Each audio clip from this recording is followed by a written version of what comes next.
എൻ്റെ പേര് അനീറ്റ. ഞാൻ കോട്ടയം ജില്ലയിൽ കാഞ്ഞിരപ്പള്ളി രൂപതയിലെ എലിക്കുളം ഇടവകയിൽ നിന്ന് വരുന്നു. ഞാൻ ആദ്യമായിട്ട് ഇവിടെ ഉടമ്പടി എടുക്കുന്നത് ഈ വർഷം ജനുവരി 18-നാണ് ഇവിടെ വന്ന് ഉടമ്പടി എടുക്കുന്നത്. അപ്പം ഞാൻ ഈ കൃപാസനത്തെ പറ്റിയൊക്കെ അറിയുന്നത്, ഞാൻ ഇപ്പം കറൻ്റ്ലി നേഴ്സായിട്ടാണ് വർക്ക് ചെയ്യുന്നത്.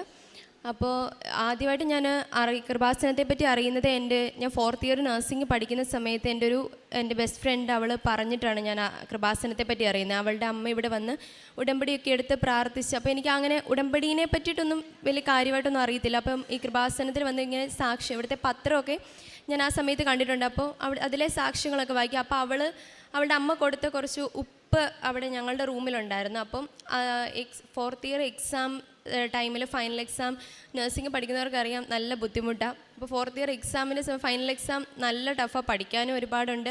അപ്പോൾ നല്ല ടഫായിരുന്നു എക്സാം, നല്ല ബുദ്ധിമുട്ടായിരുന്നു. പാസ്സാകുമെന്ന് യാതൊരു പ്രതീക്ഷയില്ല. അപ്പോൾ ആ സമയത്ത് ഞാനിങ്ങനെ മാതാവിനോട് പറഞ്ഞു, അമ്മ എനിക്ക് കൃപാസനത്തെ പറ്റി വലിയ കാര്യമായിട്ടൊന്നും അറിയത്തില്ല, എന്താ ഇവിടുത്തെ ഉടമ്പടി എനിക്കൊരു കാര്യങ്ങളും അറിയില്ല. എങ്കിലും ആ പ്രത്യക്ഷീകരണ പ്രാർത്ഥനയൊക്കെ അവൾ ചൊല്ലുന്ന കൂട്ടത്തിൽ ഞങ്ങൾ 3 കൂട്ടുകാരികളാണ്. ഞങ്ങൾ രാവിലത്തെ ഉടമ്പടി, വൈകിട്ടത്തെ സായാഹ്ന പ്രാർത്ഥനയൊക്കെ ഞങ്ങൾ തന്നെ അങ്ങ് ചെല്ലുമായിരുന്നു. രാവിലെ പ്രത്യക്ഷീകരണ പ്രാർത്ഥനയും ചെല്ലും, വൈകിട്ട് സായാഹ്ന പ്രാർത്ഥനയും ചെല്ലും. വലിയ ഡീറ്റെയിൽ ആയിട്ടൊന്നും അറിയത്തില്ല എങ്കിലും ഞങ്ങൾ ചൊല്ലി പ്രാർത്ഥിക്കും, അമ്മ എക്സാം പാസ്സാകുവാണെങ്കിൽ ഞാനിവിടെ അമ്മയുടെ അടുത്ത് വന്നോളാം എന്ന് ഞാൻ പറഞ്ഞു. അങ്ങനെ ഞങ്ങളുടെ റിസൾട്ട് വന്നു. ഞങ്ങൾ 3 പേര് നല്ല മാർക്കോടെ പാസ്സായി. അത് കഴിഞ്ഞിട്ട് ഞാൻ സാധാരണ പഠിച്ചു കഴിഞ്ഞ് എല്ലാവരും തന്നെ OETക്കാണ് പോകുന്നത്. അപ്പം ഞാനും ഓർത്തു OETക്ക് പോകാം എന്നൊക്കെ ഓർത്തു. പക്ഷേ ഇവിടെ വന്ന് ഉടമ്പടി എടുത്തിട്ട് പഠിക്കാൻ പോകാം. പക്ഷേ അത് OET കിട്ടിയതിൻ്റെ സാക്ഷ്യമായിട്ടൊന്നും പറയാനല്ല ഞാനിവിടെ നിൽക്കുന്നത്. എനിക്ക് കിട്ടിയ വലിയൊരു രോഗസൗഖ്യത്തെക്കുറിച്ച് പറയാനായിട്ടാണ്. എനിക്ക് +1 പഠിക്കുന്ന സമയം മുതലേ തലവേദനയായിരുന്നു. അപ്പോൾ ഒരു ദിവസം രാത്രിയിൽ ഇങ്ങനെ രാവിലെ എഴുന്നേറ്റിരുന്ന് പഠിക്കുന്ന സമയത്ത് പെട്ടെന്ന് തല കറങ്ങി വീണു. എന്താ കാര്യമൊന്നും അറിയത്തില്ല. എന്നിട്ട് ഹോസ്പിറ്റലിൽ കൊണ്ടുപോയി. അപ്പം ചെക്ക് ചെയ്തപ്പോൾ അവർ പറഞ്ഞത് തലയിൽ എന്തോ കഫമൊക്കെ കെട്ടി, പൂപ്പൽ കെട്ടി കിടക്കുന്നതാണ്, അതുകൊണ്ടാണെന്ന് പറഞ്ഞ് അത് 2 വർഷത്തേക്ക് കുറേ മെഡിസിൻ കഴിച്ചു. തലവേദനയൊന്നും മാറുന്നില്ല. അത് കഴിഞ്ഞ് ആസ് യൂഷ്വൽ നഴ്സിങ്ങിന് പോയി. അവിടെ ചെന്ന് ഫസ്റ്റ് ഇയർ പബ്ലിക് എക്സാമിൻ്റെ സമയമായപ്പോഴത്തേക്കും ഫസ്റ്റ് എക്സാം എഴുതുക, നല്ല ടഫ്, പഠിക്കാനും എല്ലാം. ഞാൻ ഈ എക്സാമിൻ്റെ സ്റ്റഡി ലീവിൻ്റെ സമയത്ത് എനിക്കിങ്ങനെ തലവേദന വന്നു. ഒട്ടും സഹിക്കാൻ പറ്റുന്നില്ല. എനിക്ക് തലവേദന വരുമ്പോഴത്തേക്കും തലയിൽ ഒരു സൈഡിലൊക്കെ ഞരമ്പൊക്കെ ഫുള്ള് തെളിഞ്ഞു വരും, നമുക്ക് പുറത്ത് കാണാം. എൻ്റെ വലത്തെ കാലിന് തളർച്ചയുണ്ടാവും, കുഴഞ്ഞു പോകുന്ന പോലെ തോന്നും. ഇങ്ങനെയൊക്കെ ഉണ്ടായിട്ട് തലവേദന കൂടി എൻ്റെ ഫ്രണ്ട്സ് ഇവർ 2 പേരോട് എന്നെ ഹോസ്പിറ്റലിൽ കൊണ്ടുപോയി എമർജൻസിയിൽ അഡ്മിറ്റാക്കി. ആ ഒരു രാത്രി 12 മണിയൊക്കെ ആയി കാണും. അന്നേരത്തേക്കും കൊണ്ടുപോയി കഴിഞ്ഞ് വെച്ചിട്ട് അവിടെ ചെന്ന് എനിക്ക് സീഷറുണ്ടായി. അപ്പോൾ എനിക്ക് ബോധമൊന്നുമില്ല, ഞാൻ അൺകോൺഷ്യസ് ആയി. പിറ്റേ ദിവസം രാവിലെ MICUവിൽ കണ്ണ് തുറക്കുന്ന മാത്രം, ഞങ്ങളുടെ തന്നെ ഹോസ്പിറ്റലായിരുന്നു. അപ്പോൾ MICUവിൽ കണ്ണ് തുറന്നാൽ മാത്രമേ എനിക്ക് ഓർമ്മയുള്ളൂ. അതിന് ആ നൈറ്റിൽ പിറ്റേ ദിവസം വരെ എന്താ സംഭവിച്ചതെന്നൊന്നും എനിക്കറിയില്ല. അപ്പോൾ എൻ്റെ ഫ്രണ്ട്സ് പറഞ്ഞു തന്നിട്ടുള്ള അറിവ് ഉള്ളൂ എനിക്ക്. അപ്പം ആ ടൈമിൽ എന്നെ CTക്കും എക്സ്റേക്കും എല്ലാം കൊണ്ടുപോയി. റിപ്പോർട്ട്സ് വന്നപ്പോൾ എല്ലാത്തിനകത്തും നോർമലാണ്. അപ്പോൾ അവർ പറഞ്ഞു നമുക്കൊരു MRIയും കൂടി എടുത്ത് നോക്കാം, എന്നിട്ട് എന്താണെന്ന് നോക്കാം. അങ്ങനെ MRI എടുത്ത് നോക്കി, അതിൽ നോർമലാണ്. പക്ഷേ എനിക്ക് ഈ ഫിക്സ് ഉണ്ടാകുന്നതിൻ്റെ കാരണം എന്താണെന്ന് ഡോക്ടേഴ്സിന് മനസ്സിലാവുന്നില്ല. അവർ ഒരു എപ്പിലെപ്റ്റിക് ഡ്രഗ് സ്റ്റാർട്ട് ചെയ്തു. എപ്പിലെപ്സി ആണെന്ന് പറഞ്ഞ് അവർ ഒരെണ്ണം സ്റ്റാർട്ട് ചെയ്തു. ഒരു ദിവസം 600 mg. എനിക്ക് രാവിലെ ഡ്യൂട്ടി, ക്ലാസ് എല്ലാം കൂടെ പറ്റുന്നില്ല. ഫുള്ള് നമ്മളിങ്ങനെ ഒരു മയക്ക അവസ്ഥയിലിരിക്കും. ഇത് രണ്ടും കൂടെ രാവിലെ ഒരു 300 mg, വൈകിട്ടും അങ്ങനെ തന്നെ കഴിച്ച് അങ്ങനെ ഒരു കണ്ടിന്യൂസ് കഴിച്ചുകൊണ്ട് തന്നെ പോവുക. അത് കഴിഞ്ഞിട്ട് ഈ ട്രെയിനിൽ നമ്മുടെ കർണാടകയിലാണ് ഞാൻ പഠിച്ചത്. അവിടെ നിന്ന് നാട്ടിൽ വരുന്ന സമയത്ത് ട്രെയിനിലൊക്കെ വെച്ച് എനിക്ക് സീഷറുണ്ടായി. ഞാൻ വീണു. എന്തോ ഭാഗ്യത്തിന് ട്രെയിനിലൊന്നും മറിഞ്ഞ് വീണില്ല, ദൈവത്തിൻ്റെ അനുഗ്രഹം കൊണ്ട്. അങ്ങനെ ഇത് എൻ്റെ കണ്ടിന്യൂസ് ഇങ്ങനെ ഉണ്ടായിക്കൊണ്ടിരിക്കുക. പക്ഷേ ചെക്കപ്പ് ചെയ്യുമ്പോഴൊക്കെ അവിടെയാണ് ചെക്ക് ചെയ്തത്, അവിടെയൊക്കെ നോർമലാണ്. പിന്നെ നാട്ടിൽ വന്നിട്ട് ഈ 4th ഇയറിൽ ഞാൻ പറഞ്ഞല്ലേ, എൻ്റെ ഫ്രണ്ട് അവൾ പറഞ്ഞിട്ട് എനിക്കറിയാവുന്നത്. അപ്പോൾ ഞാൻ ഇവിടെ വന്ന് ഉടമ്പടി വെച്ചപ്പോൾ എൻ്റെ ഈ സീഷറിൻ്റെ കാര്യം, കാരണം എൻ്റെ ഒരു ലൈഫിൽ ഈ ഒരു അസുഖം, കാരണം നമ്മൾ എപ്പോഴാണ് അൺകോൺഷ്യസ് ആവുന്നത്, എപ്പോഴാണ് മറിഞ്ഞ് വീഴുന്നത്, എവിടെയാണ് വീഴുന്നത് ഒന്നും അറിയത്തില്ല. അപ്പോൾ ഇത് എൻ്റെ ലൈഫിന് അതുപോലെ ബാധിക്കും. അപ്പോൾ എന്നോട് ഫ്രണ്ട്സൊക്കെ ഒത്തിരി പേരും എൻ്റെ സീനിയേഴ്സ് അങ്ങനെ പലരും എന്നോട് പറഞ്ഞെടി, ഇങ്ങനെ ഈ ഒരു അസുഖമൊക്കെ മുമ്പോട്ട് ഭയങ്കര ബുദ്ധിമുട്ടായിരിക്കും, നീ ഇങ്ങനെ വർക്ക് ചെയ്യാനൊക്കെ പോകുമ്പോൾ, നേഴ്സായിട്ട് വർക്ക് ചെയ്യുമ്പോൾ നൈറ്റ് ഡ്യൂട്ടി എല്ലാം, ഉറക്കൊന്നും അങ്ങനെ അളയ്ക്കാനൊന്നും പറ്റത്തില്ല. അപ്പോൾ എന്ത് ചെയ്യും നീ? അപ്പോൾ എന്താ റീസൺ എന്ന് പറയത്തില്ല. അപ്പോൾ ഞാൻ നാട്ടിൽ വന്നിവിടെ പാലായിൽ തന്നെ ഒരു ന്യൂറോളജിസ്റ്റിനെ കാണിച്ചു. ഡോക്ടർ EG എടുത്ത് നോക്കി. അപ്പോൾ അതിനകത്ത് വേരിയേഷൻ ഉണ്ട്. അപ്പോൾ ഡോക്ടർ അവിടെ സ്റ്റാർട്ട് ചെയ്തുകൊണ്ടിരുന്ന ആ മെഡിസിൻ വേണ്ട, നമുക്ക് വേറൊരു മെഡിസിൻ സ്റ്റാർട്ട് ചെയ്യാമെന്ന് പറഞ്ഞൊരു ഡോസ് കുറഞ്ഞ ഒരു മെഡിസിൻ എനിക്ക് സ്റ്റാർട്ട് ചെയ്തു.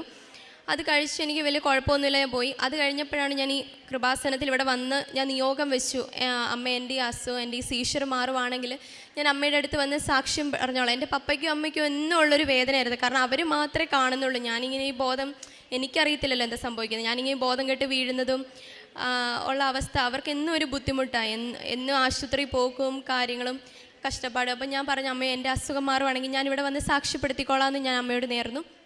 അങ്ങനെ ഒരു ദിവസം രാത്രി ഇവിടെ വന്ന് ഉടമ്പടി എടുക്കുന്നതിന് മുമ്പ് ഞാൻ ഇപ്പോൾ വർക്ക് ചെയ്യുന്നതിന് മുമ്പ് ഞാൻ OET പഠിക്കാൻ വേണ്ടി പോയി. അവിടെ ചെന്നിട്ടും എനിക്ക് പഠിക്കുന്നവർക്കറിയാം, ലിസണിംഗ് ഒക്കെ വെക്കാം, നമ്മൾ ഹെഡ്ഫോൺ വെച്ച് കേൾക്കുമ്പോഴത്തേക്കും പറ്റുന്നില്ല, ഭയങ്കര തലവേദന എടുക്കുക. ഞാൻ ക്ലാസ്സിൽ നിന്ന് പലതവണ ക്ലാസ് കട്ട് ചെയ്ത് ചേച്ചി എനിക്ക് പറ്റുന്നില്ല എന്ന് പറഞ്ഞ് ഞാൻ ക്ലാസ്സിൽ നിന്ന് തന്നെ ഇറങ്ങി പോന്നിട്ടുണ്ട്. അത് കഴിഞ്ഞ് ഇവിടെ ഒരു ഉടമ്പടി എടുത്ത് 2 മാസമൊക്കെ കഴിഞ്ഞ് കഴിഞ്ഞപ്പോഴത്തേക്കും രാവിലെ 5:30 പ്രതീക്ഷിക്കണം. അപ്പോൾ ഞാൻ ഡേറ്റ് എടുത്തു, എക്സാമിന് വേണ്ടി ഡേറ്റ് എടുത്തു. ആ ഫസ്റ്റ് ഡേറ്റ് May 13 ആയിരുന്നു. അപ്പോൾ ഞാൻ ഒരു ദിവസം രാവിലെ 5:30 ആയപ്പോൾ പ്രതീക്ഷീകരണ പ്രാർത്ഥന ചൊല്ലിയിട്ട് ഞാൻ ഒന്നുകൂടെ കിടന്നുറങ്ങി കഴിഞ്ഞപ്പോഴത്തേക്കും ഞാൻ ഇങ്ങനെ സ്വപ്നം കാണുകയാണ്. ഈ അൾത്താരയിലിരിക്കുന്ന അമ്മയുടെ അതേ രൂപം, അതിൽ നിന്ന് തിരമാല അടിച്ചുയരുന്ന പോലെ വെള്ളം ആകാശത്തേക്ക് ഉയരുക. അപ്പം ഞാൻ ഇങ്ങനെ സ്വപ്നം കണ്ടപ്പോൾ ഞാൻ പ്രതീക്ഷിക്കുന്നത് എൻ്റെ ചിലപ്പോൾ എക്സാമിൻ്റെ റിസൾട്ട് വരുന്നതായിരിക്കും, ഞാൻ പാസ്സാവുന്നൊക്കെ ആയിരിക്കും. അങ്ങനെയൊക്കെയാണ് ഞാൻ പ്രതീക്ഷിക്കുന്നത്. ഞാൻ എൻ്റെ അസുഖമൊന്നും ഞാൻ അന്നേരം ഓർക്കുന്നില്ല. അപ്പോൾ അതാണ് എനിക്ക് ഏറ്റവും വലിയ കാര്യം. അപ്പം ഞാൻ അമ്മയോട് പറഞ്ഞ, അമ്മയെ ചിലപ്പോൾ റിസൾട്ട് വരുന്നതായിരിക്കും, ഞാൻ പാസ്സാകും എന്നൊക്കെ പറഞ്ഞ് ഞാനിങ്ങനെ ആലോചിച്ചുകൊണ്ടിരിക്കുക. പക്ഷെ അത് കഴിഞ്ഞിട്ട് ഒരു ദിവസം രാവിലെ, അത് കുറച്ച് ദിവസം കഴിഞ്ഞിട്ട് എനിക്കിങ്ങനെ ഒരു അസുഖം, ഫുള്ളി ഞാൻ അൺകോൺഷ്യസ് ആയി പോയില്ല, പക്ഷേ എനിക്ക് ഉള്ളിൽ എന്തോ ചെറിയൊരു ബോധമുണ്ട്. തലവേദനയൊക്കെ കൂടി ഒന്നിങ്ങനെ അസുഖം ഉണ്ടായി അങ്ങനെ ഒരു ഇതിലായിരുന്നു. അമ്മ എനിക്ക് എന്തൊക്കെയോ പറഞ്ഞു തരുന്നൊക്കെ ഉണ്ട്. ഞാൻ അമ്മയോടൊക്കെ കുറേ ദേഷ്യപ്പെട്ട് അസുഖം ഉണ്ടായോ എന്ന് ചോദിച്ചാൽ ഉണ്ടായില്ല, അങ്ങനെ ഒരു അവസ്ഥയിൽ. എന്നിട്ട് ഞാൻ അന്ന് ലാസ്റ്റാണ് എനിക്ക് സീഷർ ഉണ്ടാവുന്നത്. എന്നിട്ട് ഞാൻ ഡോക്ടറിനെ അടുത്തപ്പോൾ ഞാൻ തീരുമാനിച്ചു, എൻ്റെ OET റിസൾട്ട് വന്നു കഴിഞ്ഞപ്പോഴത്തേക്കും എനിക്ക് ക്ലബിംഗ് സ്കോറാണ്. ആദ്യം എനിക്കൊന്നും മനസ്സിലായില്ല, എനിക്കിതിനെപ്പറ്റി വലിയ അറിയത്തൊന്നുമില്ല, എന്താ ചെയ്യേണ്ടത്, ഇതിനൊരു സ്കോറില്ല. അപ്പം ഞാൻ ഞങ്ങളുടെ ഇൻസ്റ്റിറ്റ്യൂഷനിലെ ചേച്ചീനെ വിളിച്ചു ചോദിച്ചു, ചേച്ചി എനിക്ക് ഒരു മാർക്കും ഇല്ലേ, ഭയങ്കര അത്രയും കഷ്ടപ്പെട്ട് ഞാൻ പഠിച്ചു. അപ്പം ഞാൻ അമ്മയോട് ചോദിച്ചു, അമ്മേ എന്താ ഞാൻ വന്ന് ഉടമ്പടിയൊക്കെ എടുത്തു, അമ്മ പറഞ്ഞ എല്ലാം ഞാൻ ചെയ്തു, എന്നിട്ടും എനിക്കെന്താ കിട്ടാത്തത്. അപ്പം ഇവിടെ അച്ഛൻ ധ്യാനത്തിൽ പറയും, നമ്മൾ നമ്മുടെ ആവശ്യത്തിന് വേണ്ടി മാത്രം ഇതിൽ കോൺസെൻട്രേറ്റ് ചെയ്യാതെ ദൈവത്തിലേക്ക് കൂടുതൽ അടുക്കാൻ വേണ്ടിയിട്ട് ആദ്യം നീ ശ്രമിക്കുക, അങ്ങനെയാണെങ്കിൽ ബാക്കിയൊക്കെ തന്നെ വന്നുകൊള്ളൂ എന്ന്. അപ്പം ഞാൻ അച്ഛൻ്റെ ആ ധ്യാനത്തിൽ അച്ഛൻ്റെ വാക്കുകളിൽ വിശ്വസിച്ചിട്ട് OET, അപ്പോൾ ആ ചേച്ചി എന്നോട് പറഞ്ഞു, മോളെ നിനക്ക് ആദ്യമൊക്കെ ക്ലബിംഗ് സ്കോറിന് എന്തോ 6 months വാലിഡിറ്റി ഉണ്ടായിരുന്നുള്ളൂ, ഇപ്പം 1 year വാലിഡിറ്റി ആക്കി.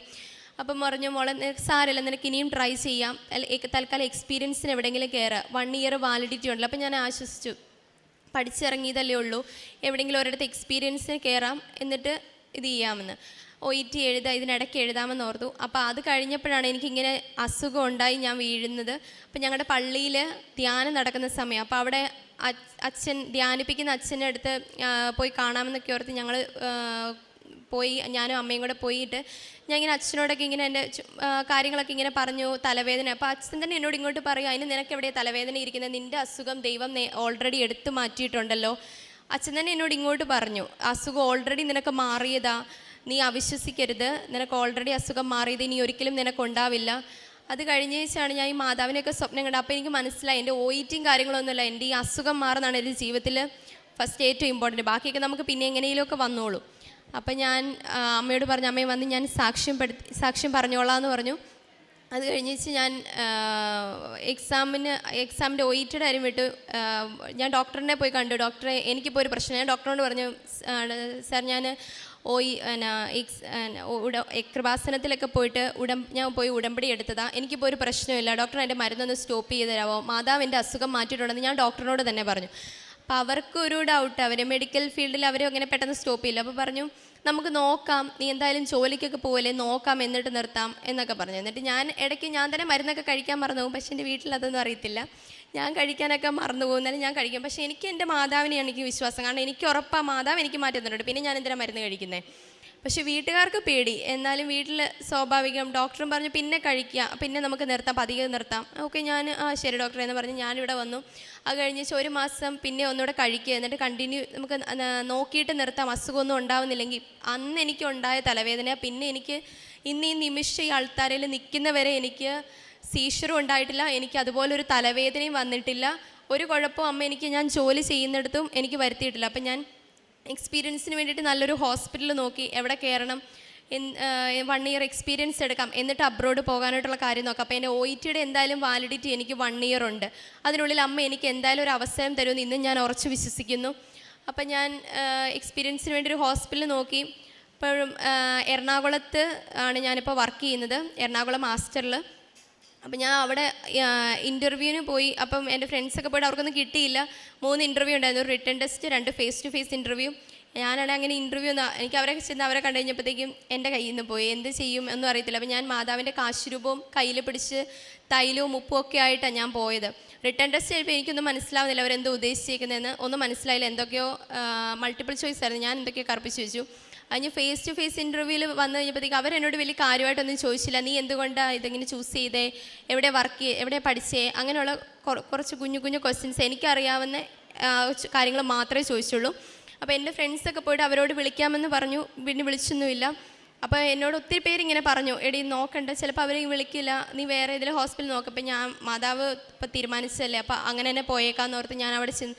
പക്ഷെ അവരെന്നോട് അന്ന് തന്നെ വന്ന് ജോയിൻ ചെയ്തോളാൻ പറഞ്ഞു. നല്ലൊരു സാലറി ഉണ്ട് ഇന്ന് അവിടെ. അപ്പം നേരത്തേക്കാളും കിട്ടുന്ന നല്ലൊരു സാലറി അവർ കൂടുതൽ വന്നിട്ടുണ്ട്. അപ്പം നല്ലൊരു സാലറി എനിക്ക് പറ്റിയ, എൻ്റെ ഒരു കാലിബറിന്, എൻ്റെ ഒരു ഇതിന് പറ്റിയ വലിയ സ്ട്രെസ്സൊന്നും ഇല്ലാത്തൊരു ഡിപ്പാർട്ട്മെൻറ്റിലും എനിക്കിപ്പോൾ വർക്ക് ചെയ്യാനായിട്ട് പറ്റുന്നുണ്ട്. ഇതെല്ലാം മാതാവിൻ്റെ അനുഗ്രഹം.